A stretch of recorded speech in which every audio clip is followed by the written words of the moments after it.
Nuestro invitado, con Claudia Roura. 6:42 a.m. 4 consejeros del CNE, Diana Atamaín, José Cabrera, Luis Verdesoto y Enrique Pita, podrían ser destituidos por incumplir las sentencias del Tribunal Contencioso Electoral.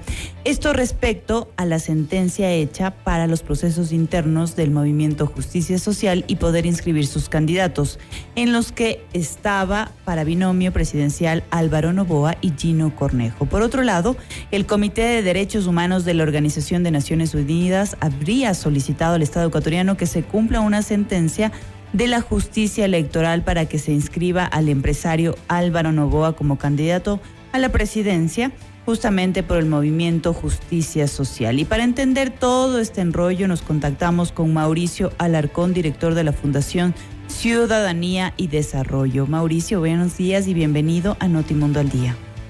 Buen día, Claudia, y un saludo a nuestra audiencia de FM Mundo. Efectivamente, el día de ayer fuimos testigos de un embrollo en cuanto a lo que ha venido siendo durante las últimas semanas el proceso electoral. Partiendo de lo nacional, el hecho de que un juez del Tribunal Contencioso Electoral ha resuelto no solo una multa y la pérdida de derechos o suspensión de derechos durante varios años de 4 de los 5 miembros del CNE, sino que incluso ha ordenado su destitución. Uh-huh. Pero esta decisión es en primera instancia. ¿Cuál es el proceso? ¿Qué es lo que tienen que hacer? Porque hemos visto que pueden apelar y que presentarán en los próximos días apelaciones. Efectivamente, a partir de esta decisión de un juez del Tribunal Contencioso Electoral, los miembros del CNE afectados por la decisión, en primer lugar, pueden pedir aclaración y ampliación de lo resuelto, lo cual, tengo entendido, lo harán en las próximas horas y después de ello apelarán. Uh-huh. Pero por la forma en la que está establecido el procedimiento en el Código de la Democracia, resulta ser el mismo Tribunal Contencioso Electoral. Simplemente será el pleno de la organización que resuelva en este caso la apelación que presentarían estos 4 miembros del CNE. Uh-huh. Eso quiere decir que todavía no están destituidos y todavía tomará mucho tiempo para que esto se pueda concretar. Mientras tanto, ellos siguen en sus puestos organizando las elecciones. Efectivamente, y no solo eso, sino que el día de ayer en horas de la noche se emitió un comunicado por parte del CNE en el que se dice en primer lugar que se ejecuta todo con normalidad, que no va a haber ninguna alteración del proceso electoral, que la fecha del 7 de febrero se encuentra inamovible, como se lo había mencionado en días anteriores, y que los miembros del CNE activarán todas las instancias legales en contra de esta sentencia, que a su criterio, y esto es muy importante decirlo, vulnera la estabilidad democrática del Ecuador. Exacto. Esto creo que es muy importante decirlo porque no estamos frente a simplemente un acto que afecta a los miembros del CNE, sino que con un proceso electoral en marcha, en plena campaña electoral, y a 30 días de que los ecuatorianos acudamos a las urnas, indudablemente esta decisión desestabiliza la democracia y el sistema democrático que tiene nuestro país. Mauricio, ¿realmente los vocales incurrieron en desacato respecto a esta sentencia del Movimiento Justicia Social? Esto ha sido ya analizado por expertos hasta la saciedad y creo que es importante volver a mencionarlo porque hay personas que simplemente se obstinan en discutir si Álvaro Noboa puede o no puede ser candidato o si la decisión del CNE gira en torno al señor Noboa. Como recordarás tú, el 14 de diciembre el CNE, precisamente con los votos a favor de estos 4 miembros, aprobó una resolución. Uh-huh. Una resolución en la que, en definitiva, dicen que ya han realizado lo que mandaba el Tribunal Contencioso Electoral, que no pueden dar marcha atrás a etapas que ya han sido cerradas bajo el principio legal de la preclusión. Y para que nos entienda bien nuestra audiencia, esto implica que al haber varias etapas sucesivas, el cierre de una es lo que permite la habilitación de otra. Entonces, el encontrarnos, por ejemplo, en este momento, en campaña electoral, es porque las etapas anteriores que van desde la democracia interna, la presentación de candidaturas y su calificación, ya han sido cerradas, y pues en ese sentido, incluso hace pocas horas se ha mandado a imprimir papeletas de votación al Instituto Geográfico Militar. Así es que el Consejo Nacional Electoral ya lo ha dicho. Y a propósito del otro tema que tú mencionabas, lo que también nos hemos enterado el día de ayer en cuanto a la Organización de Naciones Unidas, uno de sus relatores, mencionar que lo que ha venido sucediendo no es la negativa a una candidatura en específico, porque incluso la sentencia del Tribunal Contencioso Electoral ni siquiera menciona al señor Álvaro Noboa, sino que lo que pide al Consejo Nacional Electoral es que realice las acciones necesarias para permitir procesos democráticos internos donde falte, para terminar la inscripción de candidaturas donde hayan estado pendientes, pero no hace mención a algo en específico. Y además, como ya lo he venido diciendo en varios espacios, es importante que empecemos nosotros a discutir las cuestiones de fondo, no girar en torno al capricho de una persona que está poniendo en riesgo el sistema democrático del país. Cuestiones como que lo que origina esta decisión del Tribunal Contencioso Electoral es una denuncia presentada por el señor Jimmy Salazar. El señor Jimmy Salazar no solo que es esposo de Pamela Martínez, sino que incluso está mencionado en la sentencia del caso Soborno. El señor Jimmy Salazar además ha sido fuertemente cuestionado por ciertas acciones que han dado origen al dichoso movimiento Justicia Social. Adicionalmente, recordemos que el primer binomio que presentó Justicia Social fue el del señor Fabricio Correa y el de la señora Marcia Yazbek. Correcto. Este fue el que cumplió los procesos democráticos internos, la aceptación de candidatura y demás. Y el señor Correa y la señora Yazbek dieron pie atrás con su postulación, argumentando sus razones en una rueda de prensa. Y que además el señor Salazar no buscó reemplazar la candidatura del señor Correa con la del señor Álvaro Noboa.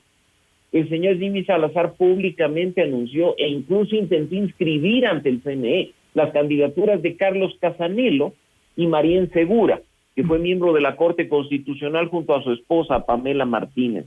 Después apareció el tema de Álvaro Noboa, y que yo sepa, al menos en la legislación vigente, simplemente se puede reemplazar un binomio por una vez, no por dos, como si el caso con el señor Noboa. Entonces, estamos viendo que caemos en un discurso político, caemos en un discurso que está poniendo en riesgo, insisto, el proceso electoral que terminaría en primera vuelta el próximo 7 de febrero, y pues ahora hay que enfocarse en lo que verdaderamente importa, en el hecho de que los ecuatorianos tenemos que ir en 30 días a votar y a elegir una nueva Asamblea Nacional, un nuevo presidente de la República y representantes al Parlamento andino. Y que nada de lo resuelto el día de ayer por un miembro del Tribunal Contencioso Electoral actualmente se encuentra en firme, toda vez que quienes han sido afectados por la sentencia van a presentar los recursos que permite la ley hasta que llegue definitivamente a una decisión final.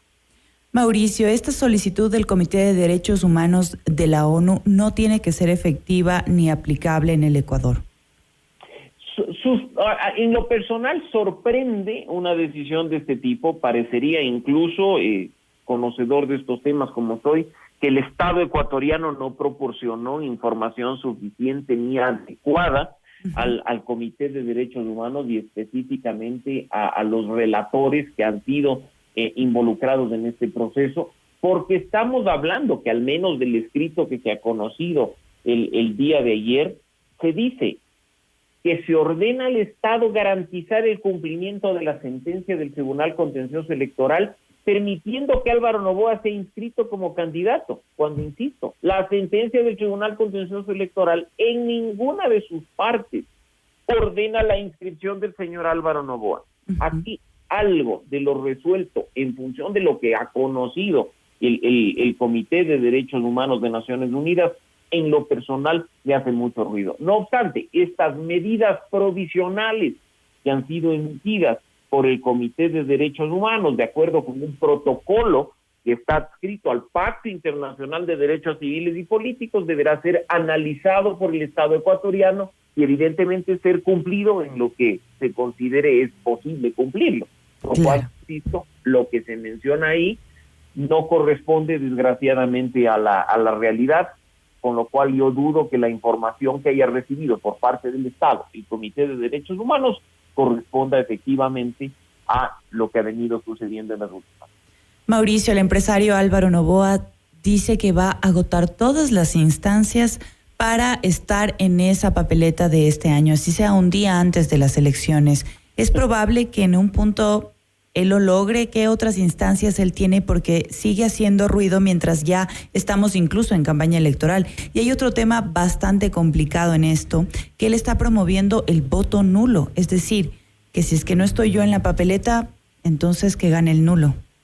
Efectivamente, y eso es un acto de responsabilidad con la democracia. Si bien es cierto que el voto nulo es una opción totalmente válida para los ecuatorianos, el hecho de que un candidato diga o soy yo o es el nulo evidencia, como ya lo he mencionado, que estamos frente a un capricho por participar, y eso afecta gravemente un proceso electoral en marcha. Y sus afirmaciones respecto a que así sea un día antes se meterá en la papeleta no tienen sustento. No se trata de que cualquier cosa puede pasar hasta el 6 de febrero, sábado 6, un día antes del domingo de las elecciones, por cuanto, por ejemplo, las papeletas tienen que estar listas con suficiente anticipación para formar parte de los kits electorales, ser distribuidos dentro y fuera del país, con lo cual estamos a muy pocos días, probablemente una semana, de que efectivamente el proceso electoral ya culmine estas etapas previas y encare de manera directa lo que será el próximo 7 de febrero. ¿Qué recursos le quedan al señor Noboa? Pues han mencionado varios recursos en instancias electorales, se sabe que ha presentado acciones ante el sistema interamericano, acabamos de ver, de acuerdo a lo conocido el día de ayer, que ha presentado acciones ante instancias de Naciones Unidas. Lo único cierto es que más allá de lo que pueda ocurrir con los procesos internos, si el CNE empezó a imprimir papeletas es porque pidió una certificación al Tribunal Contencioso Electoral de que las candidaturas están en firme, que no hay candidaturas pendientes, que no hay procesos pendientes. Caso contrario, no lo hubieran hecho. Y es que por ese lado creo que hay un blindaje realizado por el CNE para que después no se intente alterar el proceso electoral en cuanto a una candidatura en específico. E internacionalmente, Claudia, procesos en el sistema interamericano, como tú conoces, llevan décadas en muchos casos, y en Naciones Unidas, si bien no demoran tanto tiempo, no son resueltos en cuestión de días ni de meses, sino en pocos años. Así es que veremos a la larga, será un proceso largo, el que tendrá que darse para conocer si efectivamente hubo o no algún problema o alguna vulneración de derechos respecto del señor Noboa. Quizá lo conozcamos para el próximo proceso electoral 2025. Mauricio, ¿en qué terminará todo este conflicto dentro de la función electoral?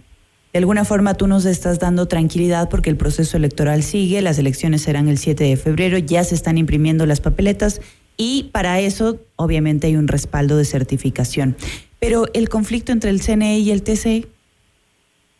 Se supone que habían firmado la paz, como se conoció a través de los medios de comunicación, el presidente del Contencioso Electoral y la presidenta del CNE, diciendo que todo estaba bien, que el proceso seguía en marcha, que no se cambiaban las fechas. No obstante, vemos una decisión que indiscutiblemente afecta a la institucionalidad del Consejo.